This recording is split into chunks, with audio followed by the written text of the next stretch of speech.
Hello friend, मैं Faizur Rahman. Topic equilibrium and its types कि equilibrium क्या होता है और ये कितने टाइप्स के होते हैं। इसको जानने से पहले हम ये जानेंगे कि ये ट्रांसलेशनल इक्विलिब्रियम क्या होता है, ट्रांसलेशनल इक्विलिब्रियम क्या होता है और ये रोटेशनल इक्विलिब्रियम क्या होता है। सबसे पहले हम ये जानेंगे कि ये ट्रांसलेशनल इक्विलिब्रियम क्या होता है और रोटेशनल इक्विलिब्रियम क्या होता है। तो आइए जानते हैं कि ट्रांसलेशनल इक्विलिब्रियम क्या होता है। देखें, ट्रांसलेशनल इक्विलिब्रियम एक ऐसा कंडीशन है कि जब नेट फोर्स जीरो हो किसी भी पार्टिकल पे, अगर F net is equal to zero हो इन एनी डायरेक्शन, किसी भी डायरेक्शन में, इन एनी डायरेक्शन, अगर आप किसी भी पार्टिकल पे नेट फोर्स का वैल्यू अगर जीरो पाते हैं अबाउट एनी डायरेक्शन, तो हम ये कह सकते हैं कि पार्टिकल ट्रांसलेशनल इक्विलिब्रियम में होगा। देखें कैसे, अगर ये कोई पार्टिकल पे है और इस पे डिफरेंट फोर्सेस एक्ट हो रहे हैं, जैसे ये F1 एक्ट हो रहा है, ये F2 एक्ट हो रहा है, ये F3 एक्ट हो रहा है डाउनवर्ड, ये F4 एक्ट हो रहा है, और अगर ये सारे फोर्स को अगर हम एडअप करें और इस पे जो टोटल फोर्स अगर F net is equal to zero आ रहा है, तो हम ये कह सकते हैं कि पार्टिकल ट्रांसलेशनल इक्विलिब्रियम में होगा। ओके, अब हम बात ये करेंगे कि रोटेशनल इक्विलिब्रियम। रोटेशनल इक्विलिब्रियम में क्या होता है कि अगर नेट टॉर्क की वैल्यू अगर जीरो हो अबाउट एनी एक्सिस, अगर किसी भी एक्सिस के अबाउट नेट टॉर्क की वैल्यू अगर जीरो हो, तो हम ये कहेंगे कि पार्टिकल रोटेशनल इक्विलिब्रियम में है। जैसे फॉर एग्जांपल, अगर पार्टिकल के ऊपर फोर्स लग रहा है, ठीक है, मान लेते हैं ये पार्टिकल है, इस पे फोर्स लग रहा है इस डायरेक्शन में F1 और सेम डायरेक्शन में फोर्स लग रहा है F2, तो इसकी वजह से जो टॉर्क होगा ये क्या होगा, downward, R cross F downward होगा, और इस फोर्स की वजह से जो टॉर्क लगेगा अबाउट सेंटर, अगर ये एक्सिस ले लें R2 अपवर्ड, और अगर ये दोनों टॉर्क अगर इक्वल एंड अपोजिट है, that is torque T1 equal and opposite है टॉर्क T2 के, ठीक है, ये वाला फोर्स की वजह से अगर टॉर्क लग रहा है T1 और इस फोर्स की वजह से अपवर्ड टॉर्क लग रहा है T2, अगर ये दोनों इक्वल है तो नेट टॉर्क जो लग रहा है सिस्टम पे क्या है, जीरो है। तो हम कह सकते हैं कि पार्टिकल रोटेशनल इक्विलिब्रियम में होंगे। और यही दोनों कंडीशन अगर सेटिस्फाई करता है किसी भी पार्टिकल पे कि नेट टॉर्क अगर पार्टिकल ट्रांसलेशनल इक्विलिब्रियम में भी है प्लस पार्टिकल रोटेशनल इक्विलिब्रियम में भी है, तो हम ये कह सकते हैं कि पार्टिकल क्या होगा, इक्विलिब्रियम में होगा। ये है हमारा इक्विलिब्रियम कि पार्टिकल क्या होगा, इक्विलिब्रियम में होगा। That is condition of equilibrium. अब हम देखते हैं कि कंडीशन ऑफ इक्विलिब्रियम क्या आता है। That is condition of equilibrium. देखें, कंडीशन ऑफ इक्विलिब्रियम क्या आया, number 1 point, that is net force is equal to zero about in any direction,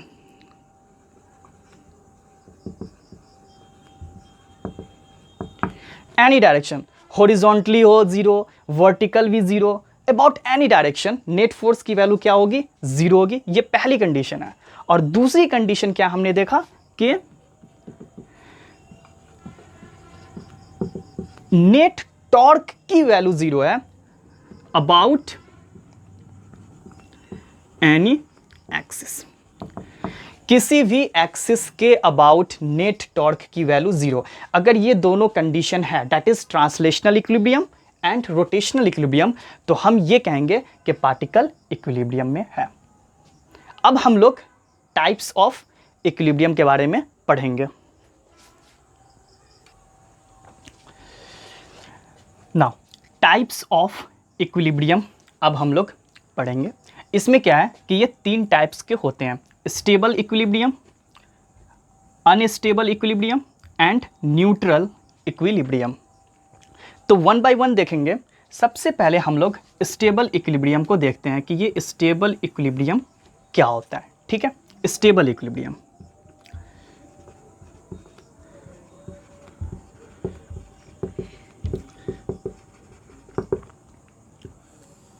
देखें स्टेबल इक्विलिब्रियम क्या होता है।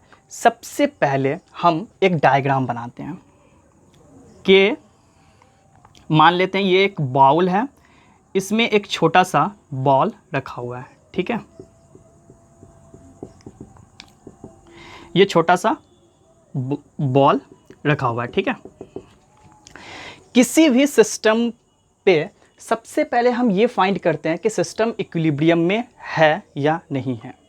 अगर हमने ये फाइंड कर लिया कि सिस्टम इक्विलिब्रियम में है, तो तब हम फाइंड करते हैं कि ये किस टाइप के इक्विलिब्रियम को फॉलो कर रहा है। दैट इज स्टेबल इक्विलिब्रियम में है या अनस्टेबल इक्विलिब्रियम में है या न्यूट्रल इक्विलिब्रियम में है।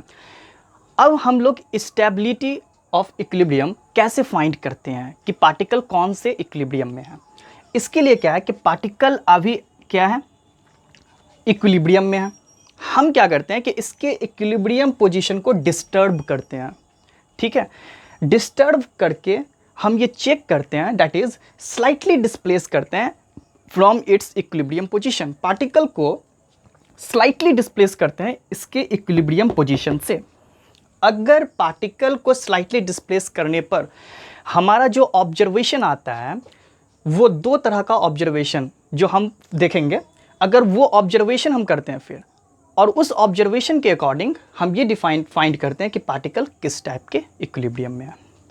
तो आए इसको हम क्या करते हैं, स्लाइटली डिस्प्लेस करते हैं फ्रॉम इट्स इक्विलिब्रियम पोजीशन। हमने इसको स्लाइटली डिस्प्लेस किया और पार्टिकल को यहाँ पर लेकर आए। ठीक है, देखें पार्टिकल इनिशियली क्या है, पार्टिकल इनिशियल पॉइंट ए पर है, हमने डिस्प्लेस करके पार्टिकल को पॉइंट बी पर लाया है। ठीक है, ये पॉइंट बी है। अब हम ये चेक करेंगे कि पार्टिकल के अंदर क्या चेंजेस आ रहा है।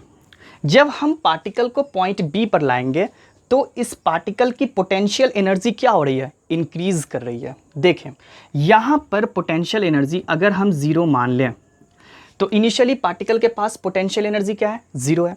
स्लाइटली डिस्प्लेस करने पर इसने हाइट h गेन कर लिया। मान लो ये हाइट h राइज हुआ, तो पार्टिकल का जो पोटेंशियल एनर्जी है पॉइंट बी पे वो क्या हो गया, potential energy at point B mgh। देखें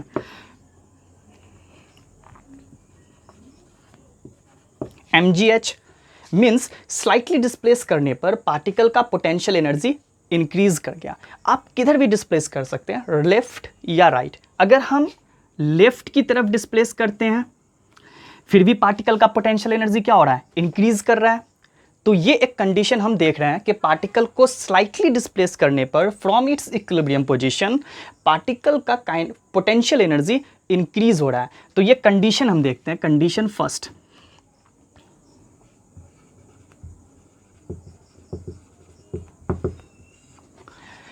क्या आया, नंबर वन कि जब हमने पार्टिकल को स्लाइटली डिस्प्लेस किया it's potential energy increases, it's potential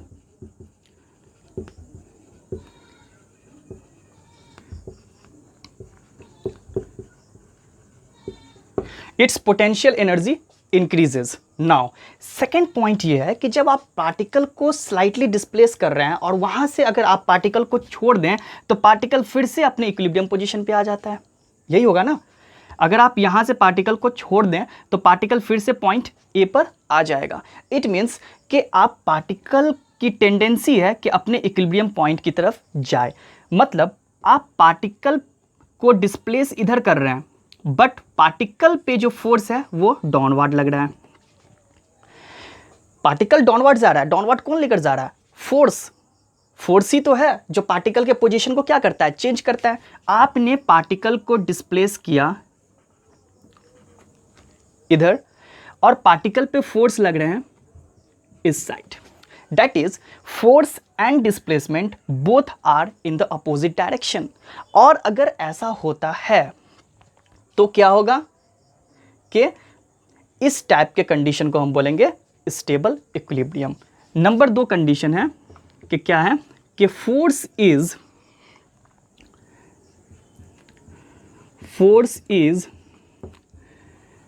in the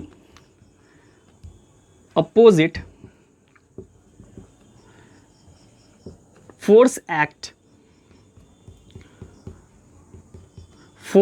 act in opposite direction, in opposite to the direction of displacement।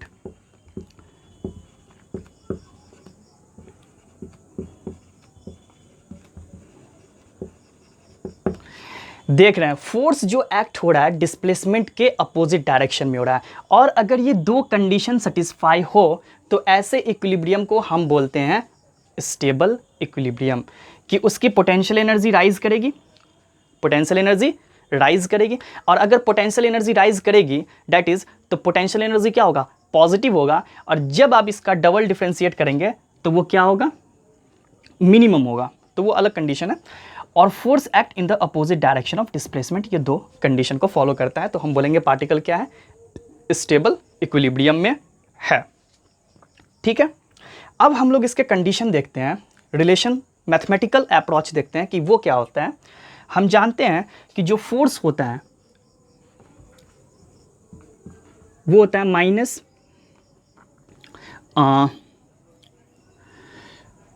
Potential, जो होता है change in potential is equal to minus F D x.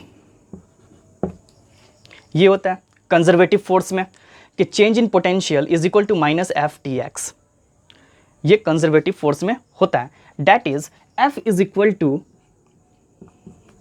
Minus U D U upon D X, ये होगा।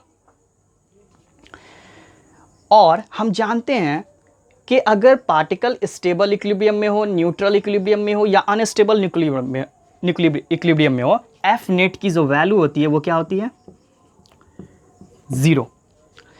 तो आप क्या करेंगे, D U by D X is equal to 0 करेंगे। इससे आपको, अगर आप पोटेंशियल को डिस्प्लेसमेंट के रिस्पेक्ट में डिफ्रेंशिएट करेंगे इक्वल टू 0 करके, तो आपको स्टेबिलिटी पॉइंट मिलेगा कि पार्टिकल कौन से पॉइंट पर इक्विलिब्रियम में है। ये इक्विलिब्रियम आपको मिलेगा यहाँ से, बट आपको ये नहीं पता है कि पार्टिकल स्टेबल इक्विलिब्रियम में है या अनस्टेबल इक्विलिब्रियम में है या न्यूट्रल इक्विलिब्रियम में है। जब आप इसका डबल डिफरेंशिएट करेंगे that is D two you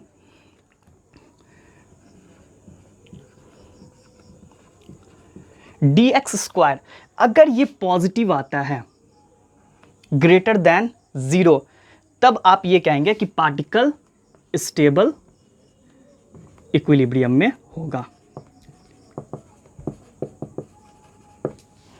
stable equilibrium में होगा। ये है स्टेबिलिटी पार्टिकल की, कि अगर ये D two U by D X square greater than 0 आ रहा है तो पार्टिकल स्टेबल इक्विलिब्रियम में होगा। Okay,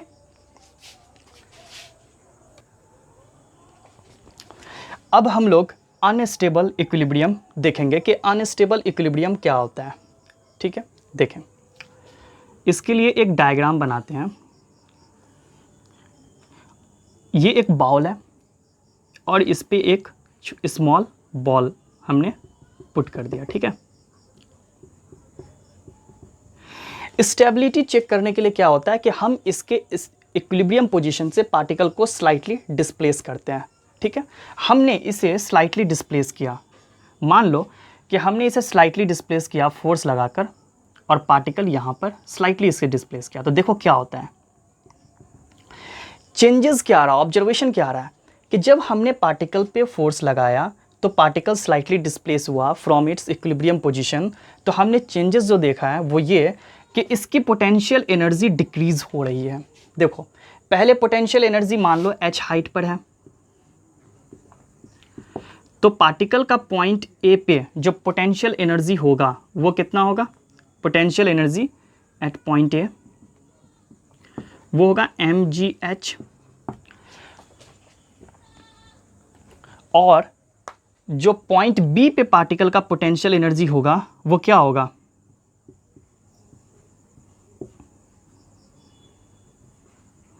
mgh। तो ये पोटेंशियल एनर्जी पार्टिकल का क्या हो रहा है, डिक्रीज कर रहा है। तो हम ये बोलेंगे कि अगर पार्टिकल का पोटेंशियल एनर्जी स्लाइटली डिस्प्लेस करने पर अगर डिक्रीज हो रहा है तो पार्टिकल अनस्टेबल इक्विलिब्रियम में होगा। दूसरा कंडीशन ये है कि पार्टिकल पे फोर्स और डिस्प्लेसमेंट सेम डायरेक्शन में होगा। पार्टिकल को हमने स्लाइटली डिस्प्लेस किया, ये पार्टिकल क्या होगा, नीचे की तरफ गिर जाएगा। It means that is force जो पार्टिकल पे लग रहा है और जो पार्टिकल का जो डिस्प्लेसमेंट है वो दोनों सेम डायरेक्शन में है।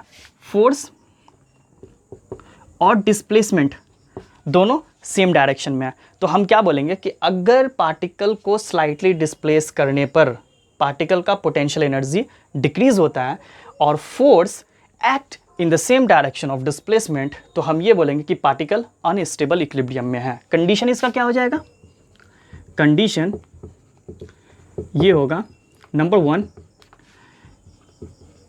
It's potential energy decreases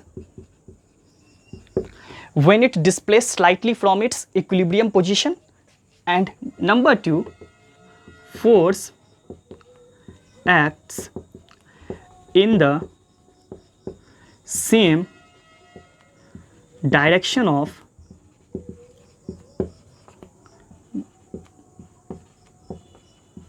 displacement.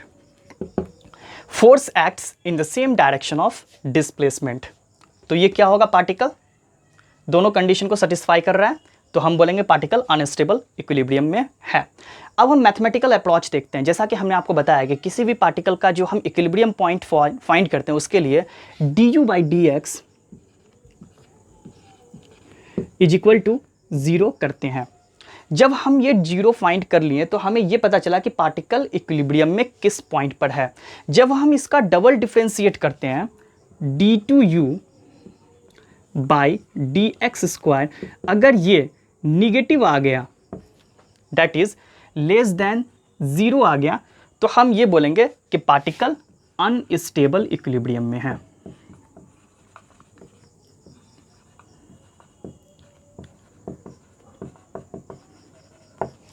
Unstable equilibrium में है।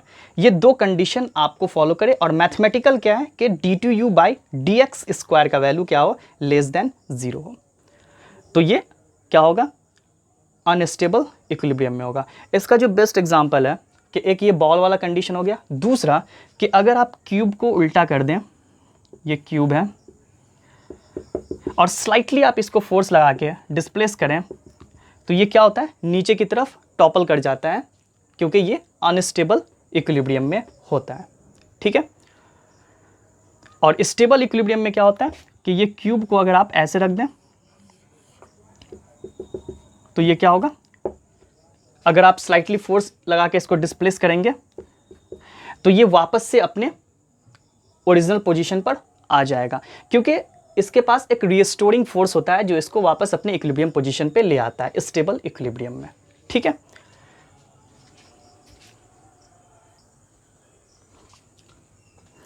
अब हम लोग थर्ड इक्विलिब्रियम और आखिरी जो कि न्यूट्रल इक्विलिब्रियम है वो देखेंगे।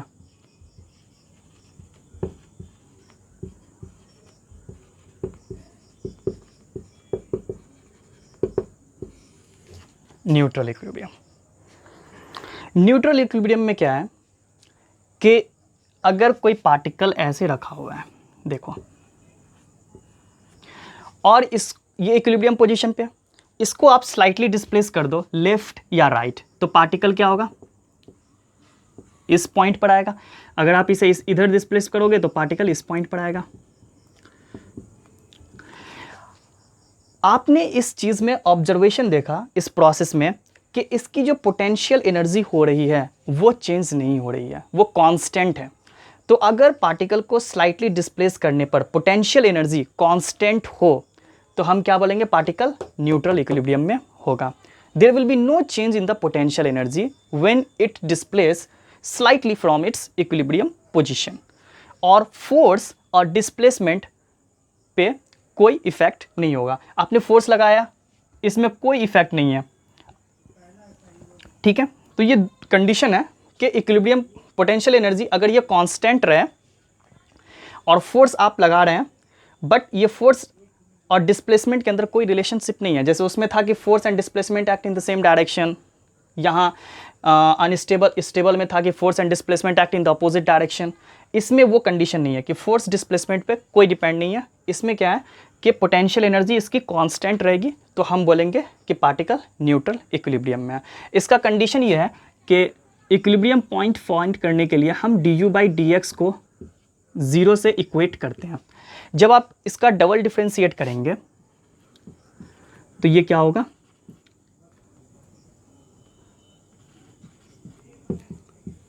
जीरो ही होगा, क्योंकि पोटेंशियल तो कांस्टेंट है ना, पोटेंशियल एनर्जी क्या है, कांस्टेंट है, और कांस्टेंट का डिफरेंशिएशन कांस्टेंट का जीरो होगा, इसका डबल कर दें फिर भी जीरो होगा। तो अगर ये जीरो आए तो हम बोलेंगे क्या, ये न्यूट्रल इक्विलिब्रियम है। ठीक है, ये था हमारा पूरा equilibrium and its types. Factor affects the condition of stability. आखिर कौन सा फैक्टर है जो स्टेबिलिटी के कंडीशन को इफेक्ट करती है, तो वो क्या है, centre of gravity.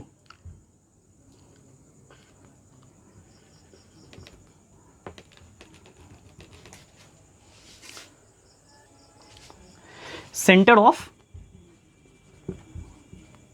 Gravity, centre of gravity जो है वो क्या करता है, स्टेबिलिटी को अफेक्ट करता है। ऐसे हम इसको समझ लें कि सेंटर ऑफ ग्रेविटी जितना हाई होगा, किसी भी पार्टिकल का सेंटर ऑफ ग्रेविटी जितना हाई होगा, पार्टिकल क्या होगा, कम स्टेबल होगा, और सेंटर ऑफ ग्रेविटी जितनी कम होगी, पार्टिकल उतना ज़्यादा स्टेबल होगा। तो हर एक पार्टिकल का टेंडेंसी होता है कि वो अपने स्टेबल पोजीशन को क्या करे, एक्वायर करे bye lowering its centre of gravity. देखिए क्या होता है, हम एग्जाम्पल से इसे समझते हैं कि ये मान लो एक क्यूब है और ग्राउंड पे रखा हुआ है। सेम क्यूब को अगर हम उल्टा करके रखते हैं तो आप हमें ये बताएं कि सेंटर ऑफ ग्रेविटी किसकी ज़्यादा होगी इस दोनों के कंपैरिजन में। यहाँ पे इसकी सेंटर ऑफ ग्रेविटी होगी, इसको मान लेते हैं h हाइट पे, ठीक है, और इसकी सेंटर ऑफ ग्रेविटी क्या है, h2 हाइट पे है। तो सेंटर ऑफ ग्रेविटी इसकी कम है तो ये ज़्यादा स्टेबल होगा, और सेंटर ऑफ ग्रेविटी इसकी ज़्यादा है तो ये कम स्टेबल होगा। ऑब्जर्वेशन से हम देख लें कि अगर आप इसको स्लाइटली डिस्प्लेस करते हैं, अभी ये अपने इक्विलिब्रियम पोजीशन पे है, स्लाइटली आप डिस्प्लेस करेंगे तो क्या होगा, इसकी सेंटर ऑफ ग्रेविटी क्या होगी, कम हो जाएगी। ये देखिए ऐसे रोटेट करेगा तो सेंटर ऑफ ग्रेविटी इसकी क्या होगी, कम होगी, सॉरी सेंटर ऑफ ग्रेविटी इसकी क्या होगी, इंक्रीज करेगी ऐसे, अगर आप इसको स्लाइटली डिस्प्लेस करेंगे तो सेंटर ऑफ ग्रेविटी जब इंक्रीज करेगी तो इसकी पोटेंशियल एनर्जी क्या होगी, इंक्रीज होगी।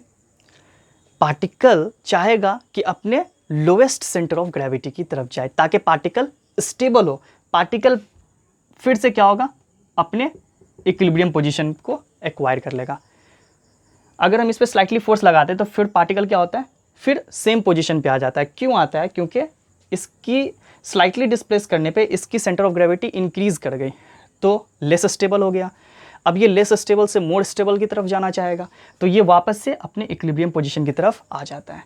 इसीलिए स्टेबल इक्विलिब्रियम में क्या होता है कि पार्टिकल वापस से अपने इक्विलिब्रियम पॉइंट की तरफ आता है। अनस्टेबल इक्विलिब्रियम में क्या होता है कि आप ये देखें कि इसकी सेंटर ऑफ ग्रेविटी ज़्यादा है, लेस स्टेबल होगा। आप इसको स्लाइटली फोर्स लगाएंगे तो क्या होगा, ये टॉपल कर जाएगा। स्लाइटली फोर्स लगाने पे इसकी सेंटर ऑफ ग्रेविटी क्या है, डिक्रीज हुई, कम हुई। सेंटर ऑफ ग्रेविटी पहले यहाँ था अब यहाँ हो गया, तो सेंटर ऑफ ग्रेविटी क्या हो रहा है, डिक्रीज हो रहा है। तो पार्टिकल क्या चाहेगा कि फर्दर इसकी सेंटर ऑफ ग्रेविटी डिक्रीज हो, कम हो, और पार्टिकल क्या होगा, टॉपल करके ग्राउंड पर गिर जाएगा। और यहाँ पे इस पॉइंट पे, इस पोजीशन पे इसकी सेंटर ऑफ ग्रेविटी क्या है, सबसे कम है। तो एक रिस्टोरिंग फोर्स इसमें नहीं है, क्योंकि फोर्स और डिस्प्लेसमेंट सेम डायरेक्शन में है, तो पार्टिकल क्या होता है, नीचे की तरफ गिर जाता है। तो ये अनस्टेबल कंडीशन का एग्जाम्पल है, अनस्टेबल इक्विलिब्रियम। ठीक है। और ये स्टेबल इक्विलिब्रियम। तो ये था हमारा स्टेबल इक्विलिब्रियम का एग्जांपल, ये था अनस्टेबल इक्विलिब्रियम का एग्जांपल, और हमने ये भी जाना कि सेंटर ऑफ ग्रेविटी क्या करता है, स्टेबिलिटी को अफेक्ट करता है। ये था हमारा पूरा इक्विलिब्रियम एंड इट्स टाइप्स जो मैंने आज पढ़ा, और ये थे इसके पूरे एक्सप्लेनेशन। उम्मीद करता हूँ कि आपको ये पूरा लेक्चर और ये पूरे कंसेप्ट सही से और बहुत अच्छे से समझ में आया होगा। तो इसी के साथ हम अपने लेक्चर को आज ख़त्म करते हैं। Thank you.